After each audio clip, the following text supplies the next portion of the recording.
stay hungry, stay foolish. The Innovation Show is brought to you by Xi. Xi is boldly transforming the future of financial services with a suite of embedded finance products and services, empowering businesses to manage multiple payment workflows and move funds with ease. You can check out Xi at helloxi.com.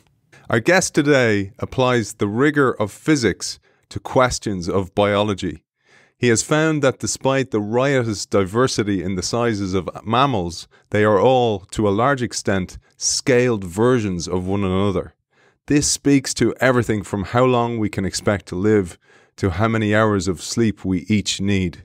These investigations have led him to powerful insights about the elemental laws that bind us together in profound ways and how all complex systems are dancing to the same simple tune, however diverse and however unrelated that they may seem. It's a great pleasure to welcome back for episode 2 of this magnificent series, the author of Scale, the universal laws of life and death in organisms, in cities and in companies. Geoffrey West, welcome back to the show. Thank you, Aidan. Nice to be back, and thank you again for that very kind and flattering introduction. So delighted to continue the conversation. It's wonderful to have you back on the show. I'm gonna jump in. I'm gonna try and keep us as much to the track of the book as possible, which is very difficult because it's complex and it's connected all over the place. But I wanted to help the audience build the lenses as I have through reading chapter after chapter. So I thought, having in episode 1 established a way of thinking about scaling, that we would maybe talk about network and scaling paradigm itself, because you say, established in the biological arena, this can be applied to ask similar questions about the dynamics, growth and structure of cities and companies with a view to developing an analogous mechanistic science of cities and companies. So here I'd love to jump to what you say, cities and global sustainability, innovation and cycles of singularities. And perhaps we'll introduce this at a very high level, because this will help us understand later when we talk about the longevity of companies and indeed of cities themselves. You know, we talked about last time, we focused mostly on the biological and ecological, evolutionary aspects of life around us, the biosphere. I tried to give some background to the scaling laws, how extraordinary they are, how pervasive they are, their universality, the dominance of the number 4, this curious number 4, and how all of these can be related back to the physics and mathematics and sort of general features, if you like, of the networks that sustain life, everything from the obvious ones like our circulatory system all the way down to potentially networks within cells, but also our brains potentially, but also ecosystem networks. So this is a body of work that's been developed, and it has all kinds of, as you indicated, all kinds of very interesting and even, I would say, profound implications, because it determines the longevity, how long an organism lives. It depends how long you sleep. It tells you things about cancer and growth and so on. So it's a kind of a composite theory, an integrated theory. And the other thing I wanted to stress, which I think we touched on at the very end, it's what we call a coarse grain theory.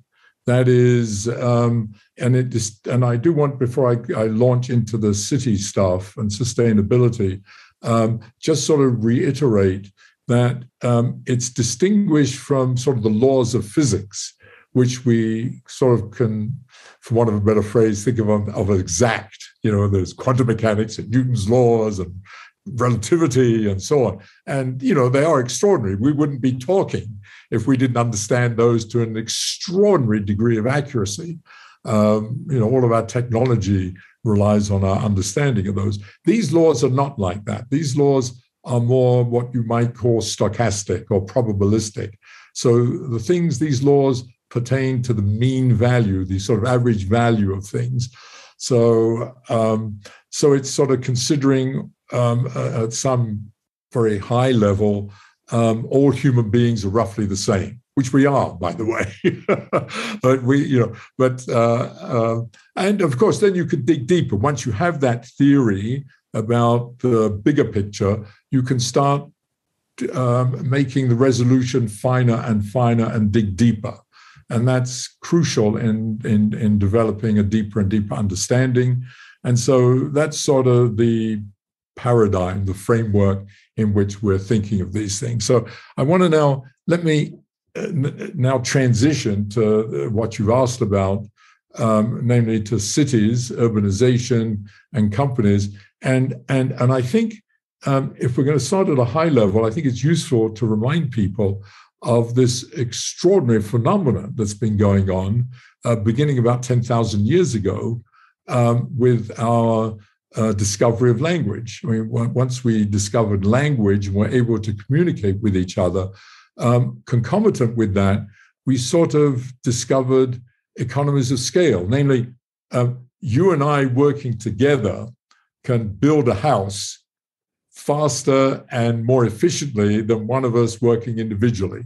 And so this idea of community, of the collective, of coming together, was not just attractive for social reasons, but was presumably dominated primarily by practical reasons, that there were tremendous benefits coming from working together. And so communities formed. And of course, we were hunter-gatherers. We'd already, at some level, pre-language, at some unconscious level, biologically understood that. But with the coming of language and the possibility of communicating also allowed us to develop ideas and to become something that is essentially, quintessentially human, and something that animals don't do, and that is we can project into the future and make concepts and what if and plan. And concomitant with that, just one of the things that has always intrigued me is we became presumably the only organism that is conscious of its own death. That is, we know we're going to die. As far as we know, other animals and plants are not, in that sense, conscious of it. It's not that they don't have some possible form of consciousness, but anyway, we develop consciousness. And so that's crucial, because out of all that phenomenon, or those phenomena, we evolved societies and we evolved cities and the whole structure of urbanization. And that development of cities in many ways can be considered the greatest machine that human beings have invented, because what cities do, when you think of city, here's the problem. When I say the word city, anyone listening to this thinks, oh yeah, the skyscrapers of New York, the boulevards of Paris, I don't know, the streets and the buildings and so on. Well, yeah, of course that's the city. But the real city is the people, because the whole point of all that stuff or that infrastructure is to facilitate social interaction and to enhance this form of interaction and positive feedback in the way we interact with each other. I talk to you, you talk to someone else, talk back to me. We talk together in some form, and we are, even if it's very primitive, creating ideas. We're innovating in some primitive way all the time. Of course, 99.999% of those ideas don't go anywhere, are not interesting to anybody else, and so on. But what is extraordinary about that coming together and that facilitating of coming together of that cities enhance and facilitate is that every once in a while it produces the theory of relativity, or it produces a Google, or it produces an Amazon. I mean, dynamically. And so great cities have places to facilitate interaction. They have lecture halls and sports stadiums and squares for people to congregate, and parks. and office buildings, places to bring people together to interact. And that's fundamental to what a city is. And that is, and so the buildings are there as, if you like, as a stage or a prop to facilitate this. So that's the background to this. And the other background to it that now connects it, and by the way, that is not something that dominates biology. Life, most organisms don't act like that, don't have this sort of positive feedback, at least on short time scales. Because the other thing, maybe I should have emphasized that, is that yes, the process of natural selection is sort of like that. But that's over, well, at the minimum, thousands of years, hundreds of thousands, and even millions or hundreds of millions of years. The phenomenon of this positive feedback in social networks and social interactions is taking place sometimes in minutes, certainly in hours and days and months. It's happening all the time with us, incredibly short timescales. So that's crucial. So the other thing, and I've just brought it up, is networks. Is that just as in biology, the networks are the underlying mechanism that gives rise to these hidden laws, these laws that are totally non-apparent if you just look around you. When you look around you, as I said last time, it's this just sort of messy, arbitrary, capricious, chaotic world is what it looks like. But actually underlying that, if you look through the right lens, there's this extraordinary regularity. And so the question is, given that cities are also networks, road network, transport networks, electrical lines, water lines, gas lines, et cetera, but also have social networks, are there also regularities? Are there also sort of hidden laws that we're not aware of in our normal day-to-day sort of interactions that are at play? So that's the kind of point of departure for digging deep into the science of this and trying to develop a science of cities. So the first thing you have to ask is, going back to the biology, inspired by the biology, and to repeat, I think, what I said last time, that despite appearances, namely the fact that, the whale lives in the ocean and the giraffe has a long neck and the elephant a trunk, we walk on 2 feet and the mouse scurries around and so on. We're actually, as you said in your introduction, scaled versions of each other in this coarse-grained way at the sort of 80-90% level. Anything you measure about us, whether it's our physiology or our life history, scales in a regular, non-linear way, as I say, originating in the underlying networks. So the question is, and I will do it with American cities because I now know those best, is New York a scaled-up Los Angeles, which is a scaled-up Chicago, which is a scaled-up Santa Fe, which is where I live, a small town, despite appearances, despite the fact that Los Angeles does not look like New York as a city, and it has a different history, different culture, I would even say, and a different geography. But is it, in fact, in this coarse-grained way, a scaled version? Well, of course, you can only answer that by looking at data. So when at some stage, I put together a collaboration of very smart young people to actually look into that. So, and they gathered the data together. And amazingly, we found that cities are indeed scaled versions of one another. The first thing we looked at actually was with a very tiny collaboration with a man named Dirk Helbing, who's at the ETH, the sort of MIT of Switzerland in Zurich, and his student. But we put together a little collaboration, and we looked at something just to start the ball rolling. How do the number of petrol stations scale with the size of a city? And so I won't go into how we got the data, but when the data was assembled, it was beautiful. He looked at, I think the initial search was only across 4 European cities, and there they were, they scaled beautifully. and they look just like the biological scaling.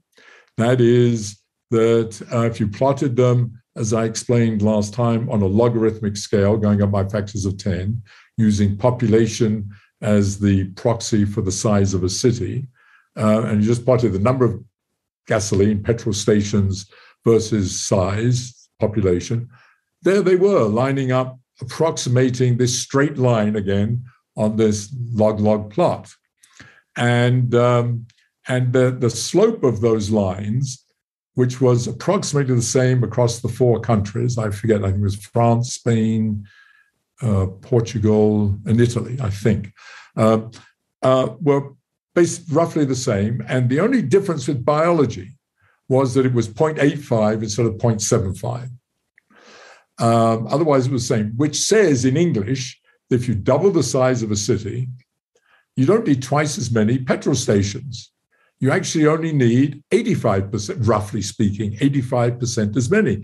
There is this marvelous 15% saving every time you double the size of a city in petrol stations, at least in those four countries. Well, later, not so much later, we expanded that and looked across the globe, and we found in all urban systems where we could get data, they scaled, and wonderfully, they scaled with the same exponent, that same slope, 0.85. And then we took it one step further, of course. We looked at all infrastructure, not just, petrol stations, but the length of all the roads, the length of all the electrical lines, I think the volume of buildings, I know, but all kinds of things that you could get data for in terms of infrastructure, the physicality of the city. And it was wonderful. It didn't matter what the infrastructure was, and it didn't matter where it was.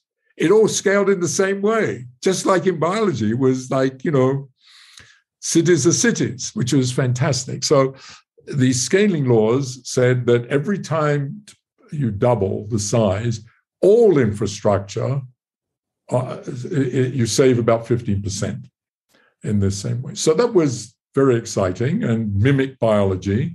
And in one way, it wasn't surprising. What was surprising was that it's, again, like in biology, it scaled so well. It didn't scale as well, meaning there were more fluctuations around that straight line, more variance around that straight line, but still they all clung close to that straight line and was statistically significant.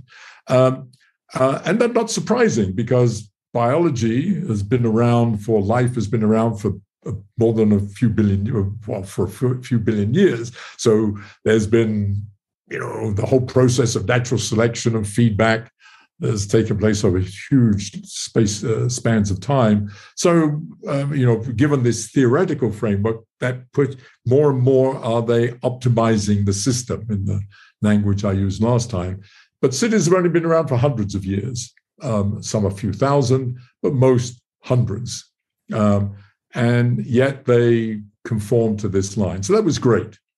But then we looked at something that was beyond biology, something that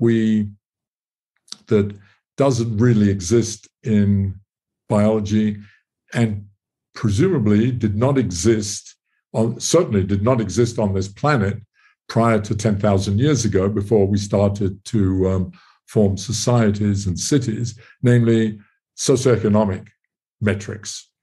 And for all we know, by the way, maybe they didn't exist before 10,000 years ago anywhere in the universe. I mean, life may have existed, but maybe not, we don't know. Despite all the science fiction movies, maybe there's life elsewhere, but it may not have developed this far as having cities and internet and Zoom and all the rest of the rubbish that we participate in.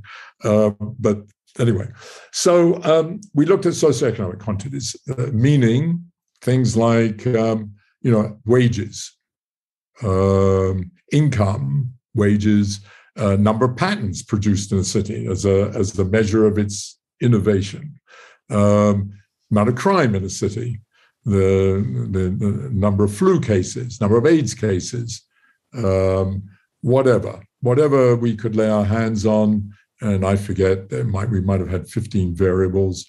And that was also extremely satisfying and quite surprising. because it showed, again, scaling to the same degree as it did for the infrastructure. And the scaling, remarkably, was the same no matter where you looked across the globe, whether you looked in Europe, North America, Latin America, Asia, meaning China, Japan, and so on. Wherever we could get data and could plot it, it looked the same. And here was what was amazing, surprising, and I always kick myself that I didn't predict it a priori. I was too stupid not to realize that we would see something different than in biology, namely, instead of sublinear scaling, meaning an economy of scale, the slope being less than 1, the 0.75, 0.85, the slopes were bigger than 1. In fact, they were roughly 1.15, 15% bigger. But it was roughly 1.15, whether it was patents in Japan, crime in the United States, or, disease in Italy. Didn't matter, or in Chile, I don't know, wherever. It was always roughly 1.15, roughly. Which says in English, just to make it clear, that if you double the size of a city, first repeat what I said before, you save roughly 15% with each doubling on all infrastructure, and at the same time, you gain 15% on all socioeconomic activity, whether it's the good, patents, ideas, wealth, income, and so on, or bad and ugly, as I say, like crime and disease and so on. And that was kind of amazing. There was this kind of simple universality underlying this extraordinary messiness that appears around us, and especially in cities. I mean, you go to a city, it looks sort of, as I say again, like the biological world around us, it looks sort of arbitrary and capricious, where you recognize some regularities, there's roads and things, but generally it's hard to believe that it is so regular, and it behaves as if in 1790 there was an international congress where all the countries of the world were brought together, kind of United Nations, and the idea was that people recognized, listen, we've discovered coal and fossil fuels, we're exploiting them, and we've discovered entrepreneurship and capitalism, and we're going to go bonkers in the next couple of 100 years, and we're going to be building lots of cities. Cities are going to go completely crazy, and we're going to build lots of them, and they're going to expand. Let's think about the design, and let's set down a bunch of rules. This is how they should be. That's as if, of course, that didn't happen at all. Cities in Japan grew organically without even knowing hardly that Europe existed. And so on and so forth.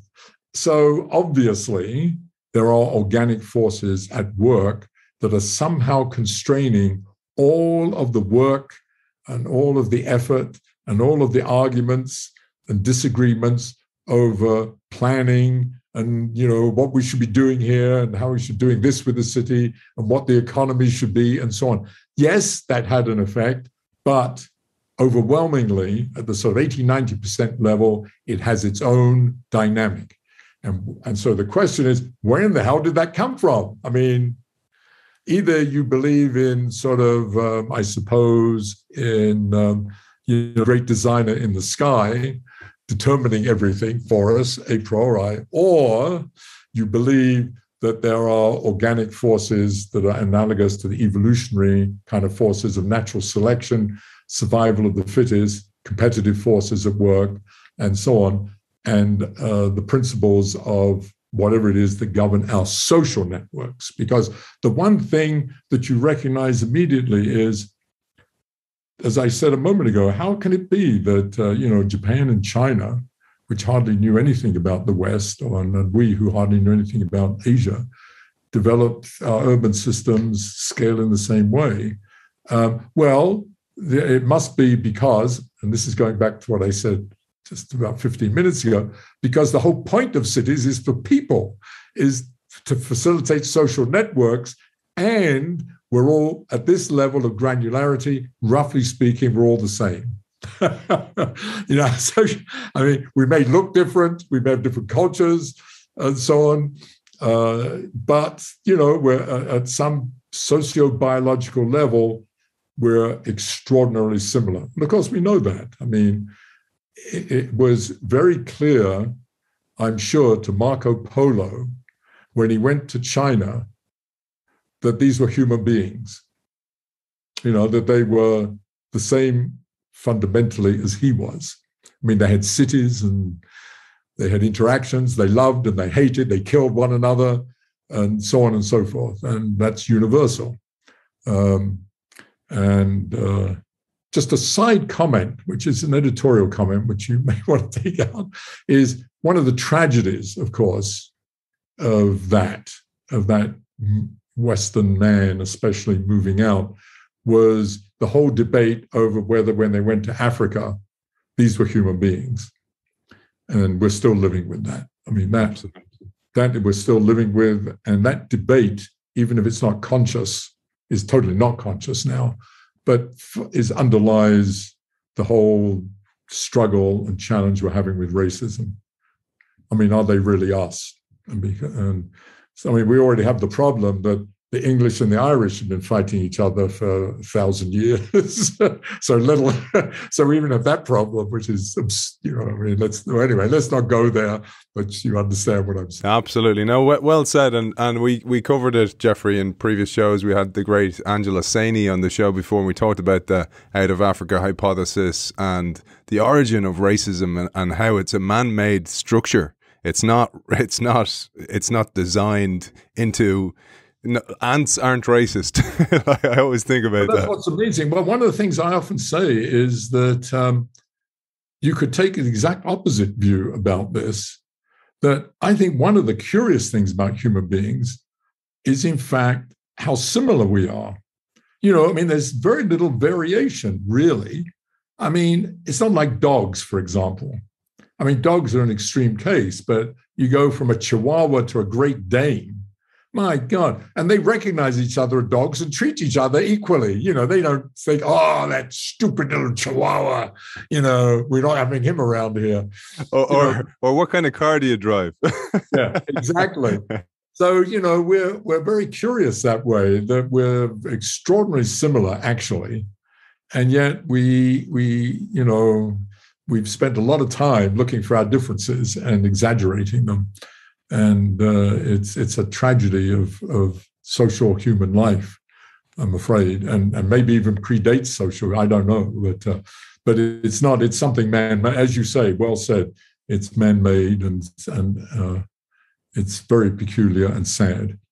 Anyway, sorry. Not at all. No, I appreciate you saying that, and my mind works in a similar way. Where I mentioned Ed Wilson, who you had the great honor of meeting. E.O. Wilson, may he rest in peace, and I often think about nature as a from a biomimicry even perspective, and I was that type of kid who was like looking at the ants on the ground and looking at bees, and I've learned about it since, and I noticed how they'd build, and I'd kind of go, that's how kind of like we just build, and create life.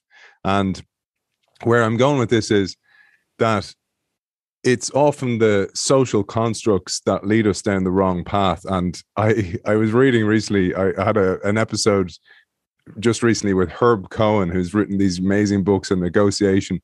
And he said in one of the books, he was saying about how when God, the great maker in the sky that you said, says to Abraham, I want you to destroy those two cities, Sodom and Gomorrah, the sinful twin cities in the Old Testament. Right. And I was thinking about your book when I was reading that. And I was kind of going, Abraham should have turned around and goes, there's no need. They're going to destroy themselves.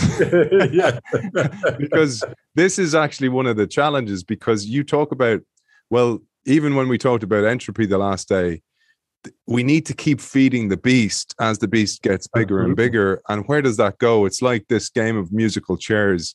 And in some ways, we run out of chairs. Now, some cities die, as you say. Some cities die, for example, there used to be a mine there. We took everything away from that. The mine doesn't exist anymore, etc. The city dies because of industry.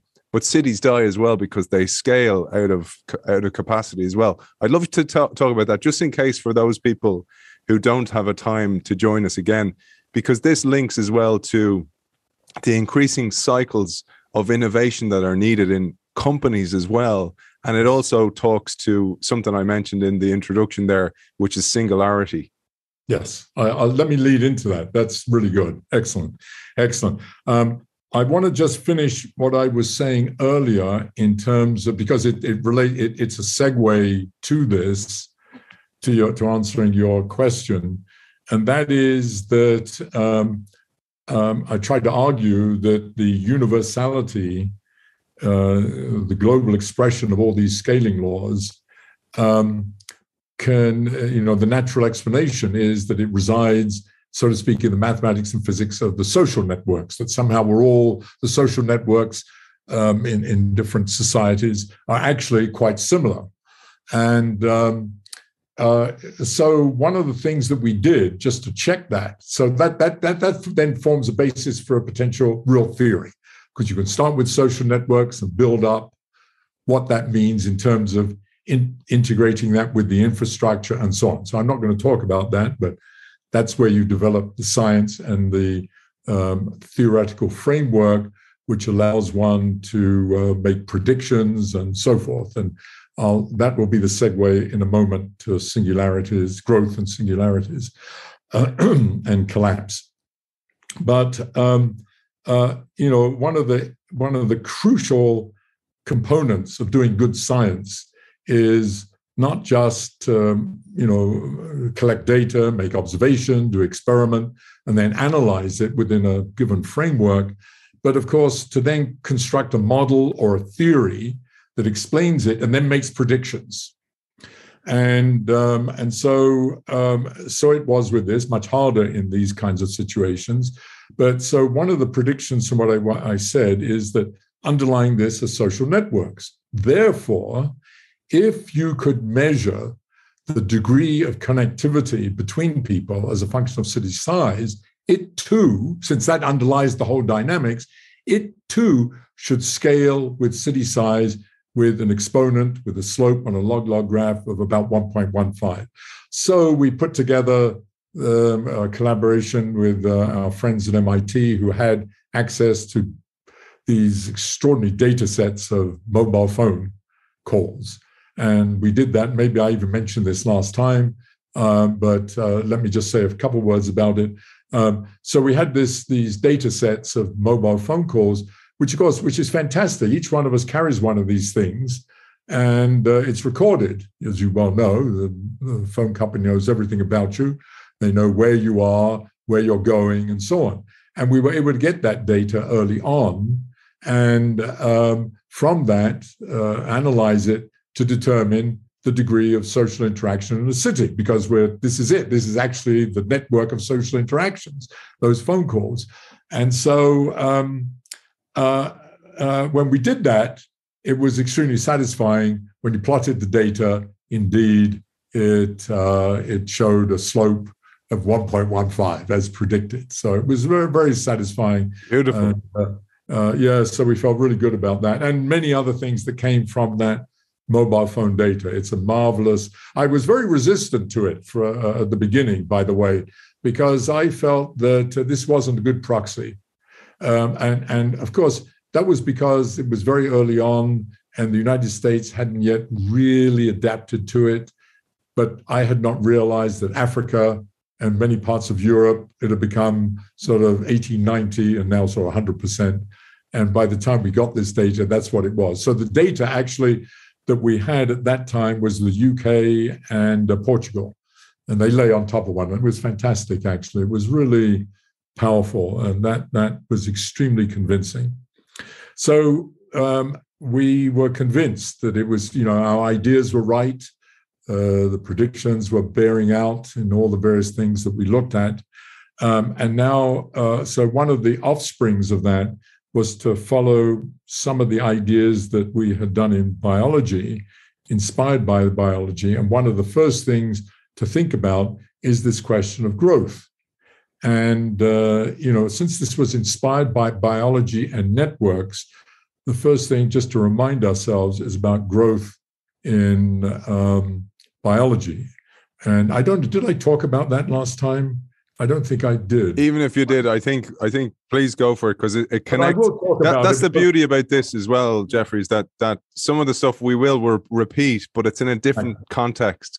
And that's good. That's good. So it's important that I do this. So let me just go back to growth in biology. So the way it works, and this is the template for all growth of these kinds of systems, whether it is an organism, whether it's a city, a company, or something we've been doing recently, the entire planet.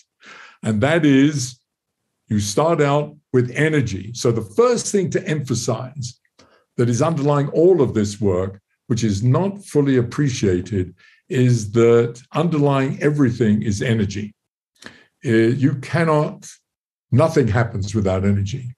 You can't even have a dream at night without using energy. Amazingly, that energy, the energy that feeds you, that comes from the sun, that comes from the burning of fossil fuels, without that, you wouldn't have a dream. So it's that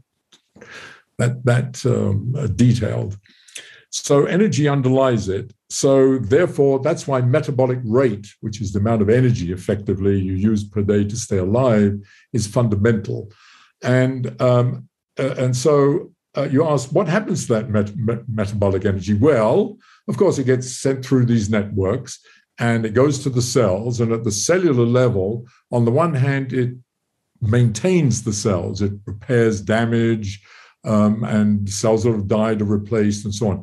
And then some of that energy is allocated to growing new cells that form new biomass. Okay. So you write an equation that says that metabolic rate equals maintenance, that is all the cells, plus growth of new cells. So you can put that in mathematics and solve the equation. And out of that equation comes something also very convincing, that it shows why it is that you grow quickly and then stop. So what's called sigmoidal growth, you grow quickly and then you go into a stable configuration, which is true of most of life around us. We certainly do it. And you spend most of your life in this approximately stable configuration. And that's extremely important for biology and for the biosphere, and is one of the features as to why life has been sustainable for 2 to 3 billion years, because you have this stable configuration that evolves, and much of life sort of spends time in a metastable state. Of course, it's continually evolving and changing, but on much longer time scales. Okay, so that's great.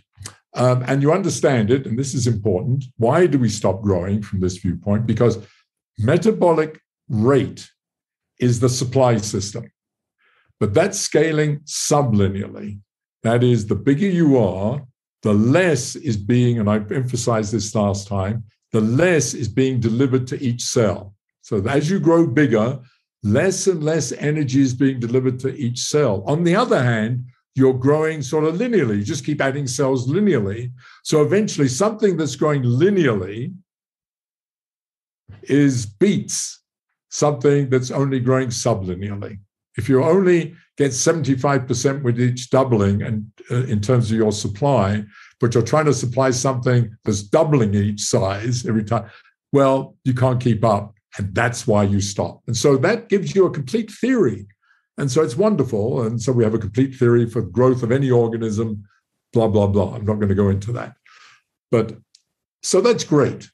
But of course, that's, in terms of the socioeconomic system that we have evolved in the last 200 years, again, to repeat myself, coming from the discovery of fossil fuels, their exploitation, and the concomitant discovery and exploitation of entrepreneurship and capitalism, free markets, which have been enormously successful. Coming from that kind of growth is terrible, because built into our whole way of thinking is open-ended growth, that we need to have open-ended growth. And here we have, just like you and me, we have finite growth. So what's going on here? That's not good. That model obviously isn't good. Well, it turns out, and this is another, I consider a huge success of the theory, if you have superlinear scaling, then instead of when you get bigger, if it were cellular, less is being delivered to the cell. Actually, as you get bigger, more is being delivered to the cell. Or in terms of a social system, the bigger as you grow, more is being delivered to the individual, the bigger you are. And when you grow more, even more is being delivered. And when you grow more, even more. So it's obvious what's happening. You just keep growing open-endedly. So you can put this all into mathematics, solve the equations, and beautifully you see instead of a curve that grows quickly and then stops, you have a curve that just keeps growing. So it's very satisfying because then we have now this lovely self-contained theory. You have based on social networks. Social networks have positive feedback. Positive feedback leads to superlinear scaling, and superlinear scaling leads to open-ended growth, which is what we see. So it's very self-contained, and the data supports that. So that was great. But now comes the but. This is where the CFO goes, please stop, turn off the recording. Exactly. You don't want to hear, now you don't want to hear the rest, because there's a big but. Two things. One I'm going to come back to, and I'll say immediately. The other thing I haven't emphasized probably enough is that along with superlinear scaling and economies of scale is the slowing of the pace of life. I did talk about this last time. So an elephant's heart beats systematically slower than ours, and ours beats systematically slower than a mouse's, and so on, in a predictable way. And life goes much slower, and you live concomitantly longer. Superlinear scaling leads to the opposite. That is that life speeds up. You get faster and faster. So not surprisingly, you keep building on yourself, you build faster. And I'll talk about mortality later. But you build faster, life gets faster, everything gets faster, and so on. And I will, as I say, I'll come back to that. But and that's intimately related to this open-ended growth. But now here's the but. So one of the buts is life gets faster continuously. So that's non-trivial. And we know that, and I surely know it. Life is viscerally much faster now for me than it was when I was a young man, when I was your age, for example, and so on. But more importantly, really, is that built into the mathematics in terms of this open-ended growth is something that's called technically a finite time singularity. And this is a big but, because what it says is that you have open-ended growth, but in some finite time in the future, that finite growth is going to become infinite. As you can see, you just keep building. When's it going to stop? Well, it doesn't. And that's going to happen in some finite time, which could be 5 years, 10 years, 50 years, 100 years, maybe 1,000 years, and so on. So that is, and that growth, by the way, from the theory, is faster than exponential. By the way, if it were exponential growth in that picture, the singularity is it infinite time, so it's irrelevant. So exponential is sort of, in a weird way, almost okay. Despite its bad name and what I talked about last time, it's borderline, because there is this always open-endedness and keeping up with supply, but the singularity never really occurs. But in actual fact, what we actually have is not we have faster than exponential, and the data supports that. And that leads to this so-called finite time singularity, meaning that in some finite time, all socioeconomic quantities become infinite, which is crazy. You have an infinite GDP, infinite number of AIDS cases. If you took it seriously, and it's crazy. And the theory tells you what happens, that if you continue with that, you have to collapse. You collapse. On the other side of the singularity is collapse, and that's it. So you ask yourself, how in the hell do you avoid that? And how have we avoided it? And the answer is that we've avoided it by innovation, because everything I said in terms of the mathematics implies that the parameters that control, our interactions and the kinds of things we do are fixed in that time period we're talking about. And put it in a different language, it means that we're living, to put it in sort of almost anthropological, archaeological language, we're in an age. So you have the image of a Stone Age or a Bronze Age or an Iron Age. You discover iron, and that sets a whole paradigm for the way things are. So certain parameters are sort of fixed by the fact that you discovered iron and the properties of iron and the kind of industries that grow up around it, and so on. So you have this image, this idea, this concept of paradigm or major innovation. And so so then you realize that, yes, we have assumed that the paradigm has remained the same in that period. So that tells you how you avoid this. You better change the paradigm. You better make a major innovation before you start to approach that singularity, because if you continue, you're destined to collapse. You better make a paradigm shift, a major innovation.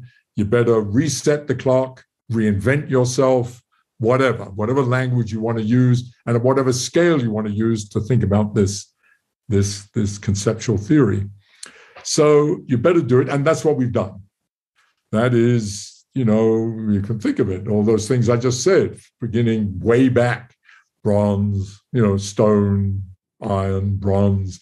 Now then we have the coal, oil, whatever. Now we've had the computer age. We're out of that. We're now in the internet age, and so on.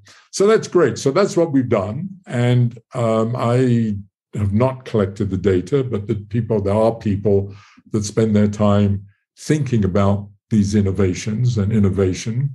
And as is obvious, what you consider a major innovation is to some extent in the eyes of the beholder, and you have to sort of make certain definitions. I'm not an expert in that, but I've taken data that other people have collected. And again, it's very satisfying. It fits the theory, because the theory says something about this. Theory says, so, when I say, well, you have to reinvent yourself, you have cycles of innovation. Yeah, you say, yeah, every business book in your library behind you says that somewhere. Every CEO who says, I ran this super successful company and this is how you should run your company, talks about cycles of innovation or whatever. But here's the thing they don't tell you, which comes out of the theory, is that the pace of life is increasing and you have to do it faster and faster. So it could be, just to give you, make up an example, 1,000 years ago, it might have taken 100 years to develop a major innovation. And indeed, some people have argued, for example, life took 1 billion years to evolve a cell 2 billion years ago. So, so you can kind of think in those terms. How long does it take to make the major innovation? Well, it may take 100 years. And indeed, whereas now, the time to develop the internet was tens of years, and it happened tens of years ago, maybe 20, 30 years ago, and it took maybe 10 years to develop. And that's going to get faster and faster, is what this says. So we've taken that data, and it fits surprisingly well to the prediction of the theory. And that's very bothersome. It's great that we can avoid it, but what you have to recognize is, despite all the mantras by the economists that, yes, we don't care about, they've been very blasé, most economists, about open-ended growth and about, exponential or faster than exponential population growth, because they say, we'll innovate our way out of it. That's what we've done, and we're going to continue to do it. And they're right, we have. But what this says, that's only postponement. You only postpone to the next one, and the next one's going to become sooner and sooner, and so on. So you could take this, how should I say, reductio ad absurdum, namely to its absurd limit. Namely, we're going to have the analog to an internet revolution soon every 5 years, then every 1 year, then every week. And so, I mean, it's completely nuts, obviously. You can't, but to really reduce it to the absurd. And the question is that sustainable? And parallel with that is the recognition, we have to recognize something extraordinary, and that is that you and I are the same biology and effectively the same brain that we had when we started this enterprise 10,000 years ago, or even before that, 100,000 or 500,000. We're the same. And yet, and that's what's extraordinary, that's the thing that I find so fantastic about human beings, is that we are the same and we are continually adapting, and we have adapted, and it's extraordinary. And in my lifetime, I've had to adapt to this bloody thing, this computer. I've had to learn, I had to learn to type. I have had to learn to do Zoom. I had to learn to do LaTeX. I had to learn to do, all these horrible things that we have to do. I mean, we do that, and all of us do it. And little old ladies in stores use their cell phones and so on. And we are extraordinarily adaptable. But there's obviously a limit to that. I mean, at what stage, and I believe we're getting there, and one of the indicators of that, or one of the metrics for that, is that I grew up still with the idea that during my lifetime, nothing much would change, really. I mean, obviously, I knew there were changes and changes were happening, but, it's basically the same. And, I'll do one job and I'll be in one job, that kind of image, sort of a more maybe early 20th century, 19th century image of a certain, I mean, it wasn't static, so it was misleading, but nevertheless, the mindset and the culture was that.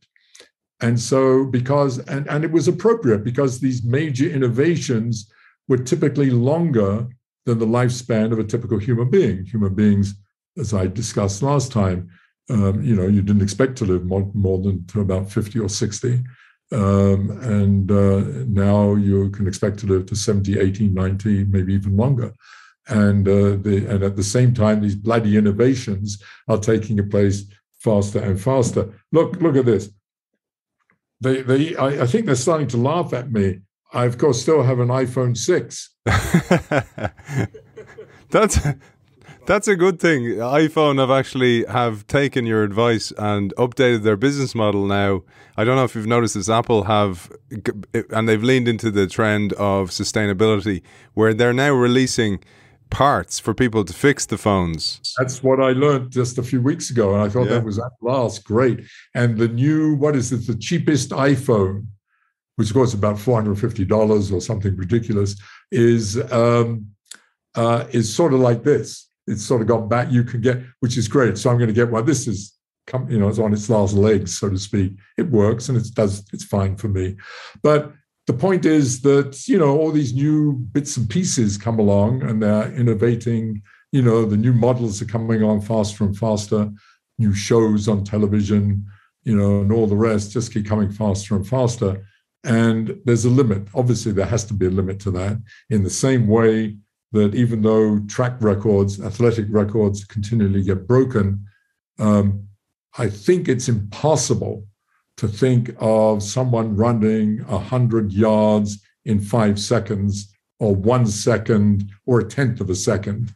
To be absurd again. There obviously is a limit to it. And so it is presumably with the adaptability of the neuronal structure of our brains. And yet that same neuronal structure is creating these new things and making life go faster and faster. So that's sort of the big picture of it. And cities, and of course the entire planet, are manifestations of that, because cities have to adapt to that. And that's extremely difficult. And, they can collapse, so to speak, under their own weight because of that.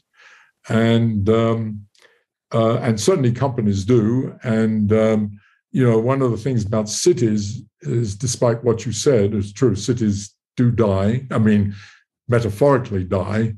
in various ways. I mean, they are extraordinary. But cities also, one thing we haven't spent a lot of time on, enough time on, is actually the opposite to what you were saying, is the resilience of cities, in the sense that, I mean, Detroit being a fantastic example, and is a very good example, and maybe a little bit segue to companies, because Detroit was not only a very good example of a city that metaphorically died and is coming back, but also is a metaphorical example of a large company town.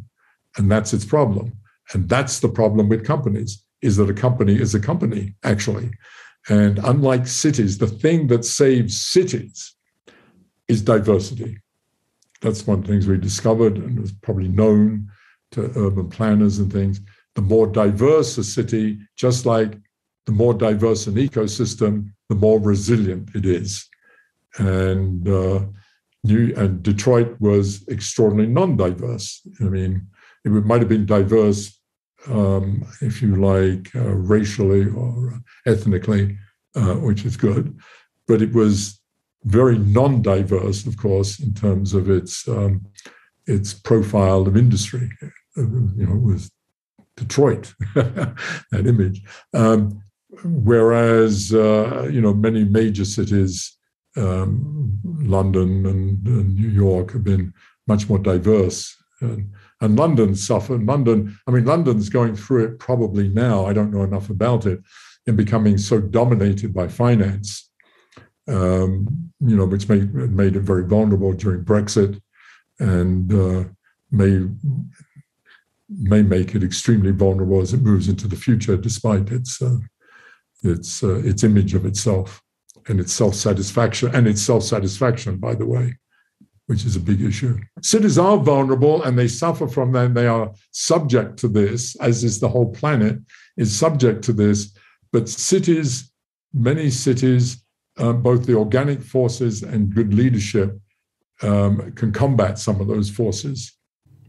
You've given me so much science behind, and our audience behind, so many of the topics we talk about on the show. I know I've sent you a copy of my book. One of the reasons I wanted to send it to you was I talk about sigmoidal curve growth of any product or service or company, etc., or even a lifespan of a person or your skill sets, and that the key to survival is to jump to a new curve before the previous one declines. So while there's still energy in the system, so I'd love to map this, and this is a bit of self-indulgence, excuse me, to our audience and to you, but I just want to make sure I have this correct. If I jump to a new curve while I still have energy in the system, while the entropy isn't too strong, I can feed the new curve, the budding curve. But the step I bring it further in my book is, because of the speed of change of cycles of innovation, I've said the curve needs to double back on itself and become an infinity curve, because the S-curve, the sigmoidal curve, because of the speed of change. And then I wanted to connect. The reason I turned around there, Geoffrey, to the library behind me was two books that you will be very familiar with. James Gleick, so Chaos, but also then he wrote Faster After Chaos. And I didn't make the connection until you explained to me, well, they're kind of tied together because the speed absolutely linked together as well. And then the last connection point was, I was thinking of a quote that I often quote of E.O. Wilson, because with all this speed of change, and to understand it, oftentimes in my role, for example, when I work with organizations, and I'm sure you get this the odd time as well, you get people saying, well, you're scaremongering because it's actually in your interest. And E.O. Wilson said, we have Paleolithic emotions, medieval institutions, and godlike technology. So we don't evolve at the same pace of change as technology does. And therefore, we need a whole jump of the S-curve. We need a new change in paradigm for our children, and for about how all of us think about all of this is absolutely core. And perhaps that'd be a nice way to land the ship on today's episode. Yes, that's very good. And I don't know that quote from Ed Wilson, but it's very poetic, much better than my long diatribe about it all. But it's exactly that. And And that is the underlying dynamic that's leading to a potential crisis. And I think is actually underlying a lot of the problems we see on the planet today, both socially, but also politically, and so on. And it's out of my expertise, of course, but it's hard not to relate them to some of these phenomena that are happening. But where this idea, my image has been that we're sort of on a treadmill, and that treadmill is accelerating, is going faster and faster, and you're running. You have to run to keep up with it, and that's hard enough. But then at some stage, you've got to jump from that treadmill to another treadmill that's going even faster and run faster and faster on that. And then you have to jump to another one that's going even faster, and you have to make those jumps faster and faster. So it's sort of like a double exponential. It's like, and so you can only do that for so long without a socioeconomic heart attack. And that's what the planet is beginning to lead up to, and maybe even be there in some form. And we need to really understand that in a deep way and start to address it. And that's really the challenge that the planet has in terms of sustainability and all these things like climate change and the challenges of the economy and finance and social unrest. To me, are obviously extremely important, but they are manifestations of this underlying dynamic.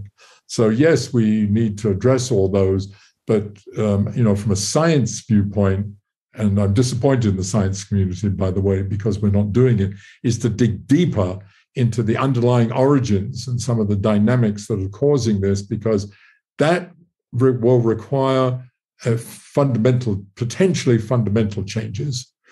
And rather than just fixing each one of these one at a time kind of thing, which is sort of the attitude that we have. And of course, we need to do that too. It's not one or the other, but you do need, and this is a kind of philosophical point, if you like, a sort of big picture, to have that big picture and statements that you made, and that quote from Wilson, I think, are very good images that we need to implant in people to recognize that, to bring home this message. And this message that, in terms of previous crises on the planet, this is sort of August 1939, frankly, I think. And so you're right, maybe I'm being overly pessimistic and scaremongering. I think all the evidence, most scientists anyway, and most thinkers that look at it eventually come to that conclusion, even if, by the way, you feel there's a solution. So, it's not that I'm pessimistic that, oh my God, it's all over completely. There's not even a way out. I think we can find a way out.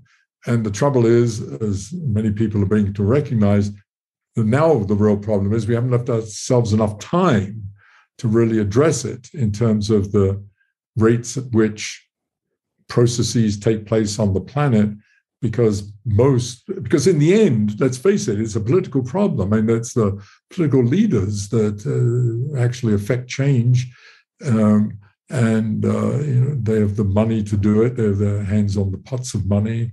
Industry does, and so on. But so we need much more recognition and consciousness of this, and the sense of urgency. And people are beginning to recognize it, but it's a tiny minority. It's a tiny minority. And to bring it full circle to what you said at the start, because of communication and because of the division of labour, we've gone into swim lanes, and nobody mixes swim lanes anymore. And we need people swimming across the lanes in the whole pool. Very good image. Absolutely. Yeah, somehow. And the trouble is, to take that image one step further, it's lanes in the real sense that, when you swim in competition, those lanes, there's ropes. You can't cross it. You have to go, you can't just swim across. You have to make an effort to cross. And that's the issue. You have those. In fact, the image is good, but it's not good enough, because it's actually walls. It's not strings of rope or whatever they use. in swimming competitions is bloody walls that are. Do you know what I used to think of, Geoffrey?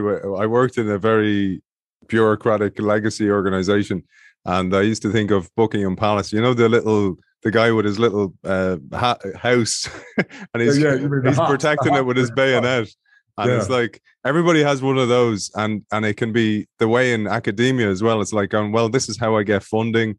I have to. This is my little segment of the world. I own it. Don't come near it. God damn it. And therefore, we don't mix knowledge, etc. But I thought I'd just leave our audience on a more optimistic view, because there's a great quote that I pulled that I absolutely love that will whet everybody's appetite for the next day. But there's also one of the really key things that from your work that I will emphasize every episode is that you have looked at the chaos and seen order. And there's a formula that can be applied to everything. And that is the key part of your work. It can be applied everywhere. The next day, we're going to look at Brunel, for example, the brilliant work of him in shipbuilding and scaling, how he got it wrong, to emphasize the fact of how we can get it right if we understand this, how this can be applied to cities, how it can be applied to organizations, and ultimately how it can be applied to the planet itself. And I just wanted to really emphasize that. I'm going to quote this, Geoffrey, if that's all right, and then I'm going to hand to you to close today's episode. Perhaps you might want to say a word on this beautiful quote that I absolutely love. This alone whet my appetite. It was worth buying the book purely to read this paragraph.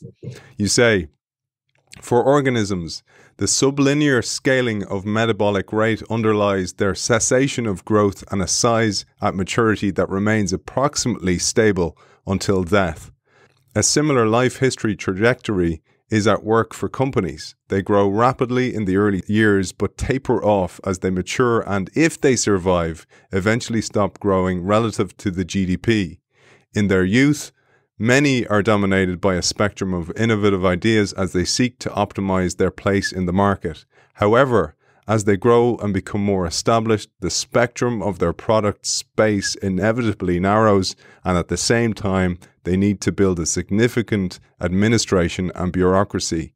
Relatively quickly, economies of scale and sublinear scaling, reflecting the challenge of efficiently administrating a large and complex organization, dominate innovation, and ideas encapsulated in sublinear scaling, ultimately leading to stagnation and to mortality.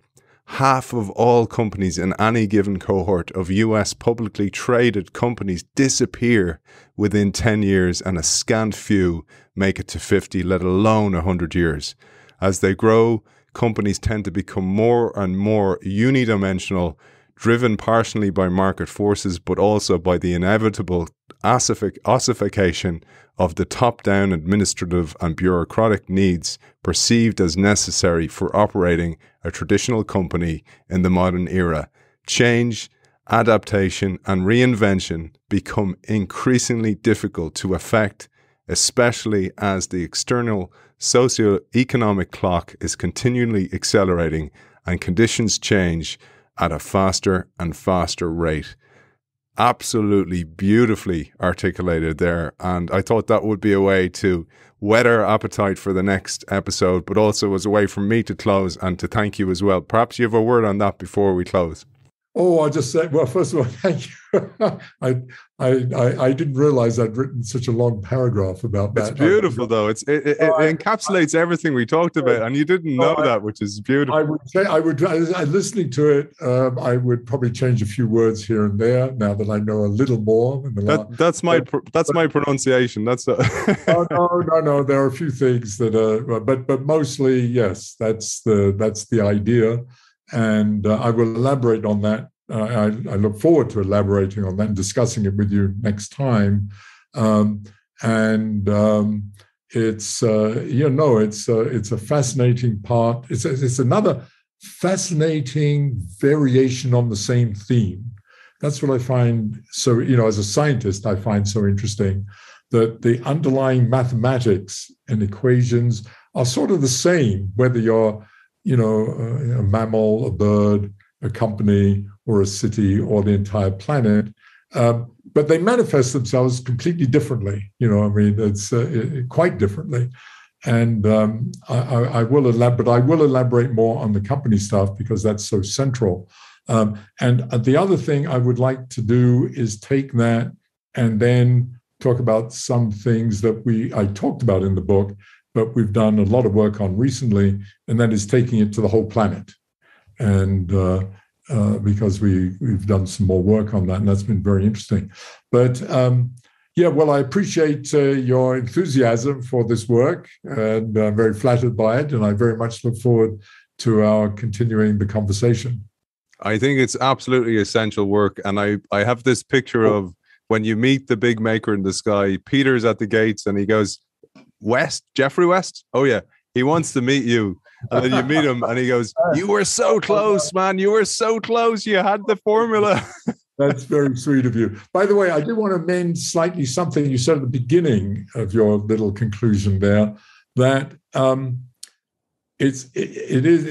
of course, I believe very strongly that we can't solve our big problems without doing science, and science in its broadest sense, but in particular to emphasize that we also need to do it in the narrower sense of having a quantitative predictive theory that is based on underlying principles and ideas that is, of course, for these kinds of systems, coarse-grained.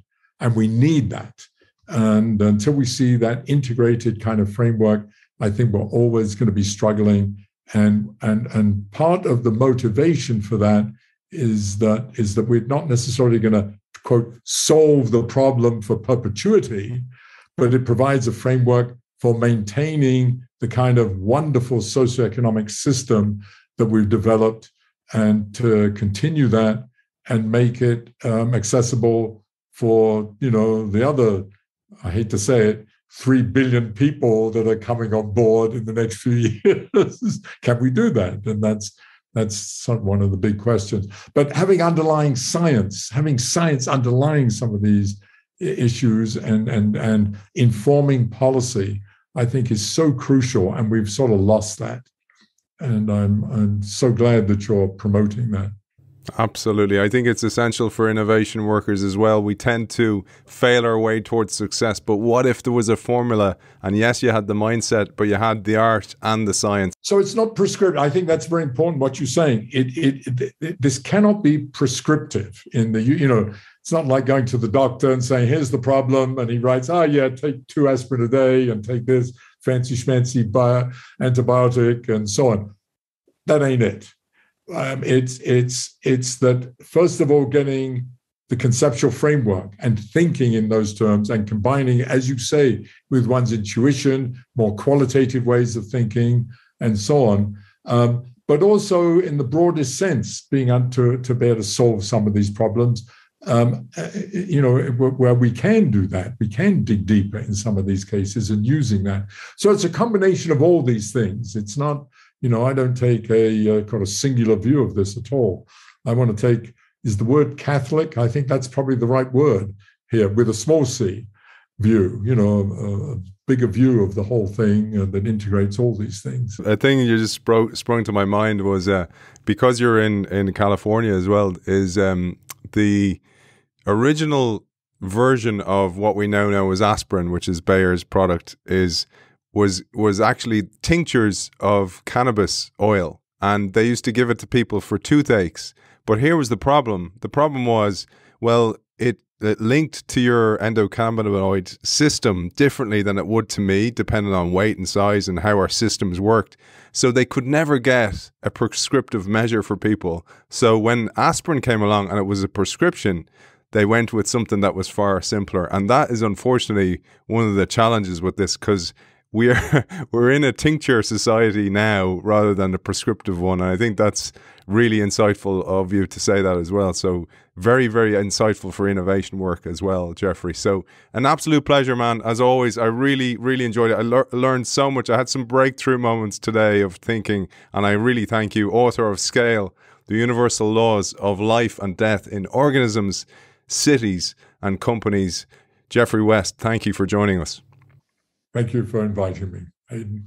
Brilliant, man. Thank you. I want to thank our sponsor, Xi. Xi is boldly transforming the future of financial services with a suite of embedded finance products and services, empowering businesses to manage multiple payment workflows and to move funds with ease. You can check out Xi at helloxi.com, and I'll see you next week.